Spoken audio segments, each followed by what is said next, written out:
Hey there, welcome back to our channel. Today, we are going to show you how to enable notifications on Messenger on your PC with the new update.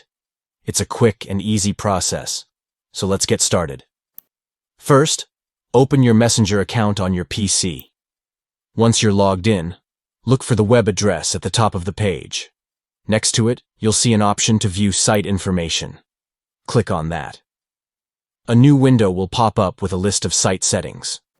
Look for the option to open site settings and click on it. Here, you'll find a list of permissions for the site. Scroll down until you see the notifications option. There will be a box next to it. Click on that box. A drop-down menu will appear with a few choices. Choose the option that says Allow. This will enable notifications for Messenger on your PC. Now you'll never miss a message again. And that's it.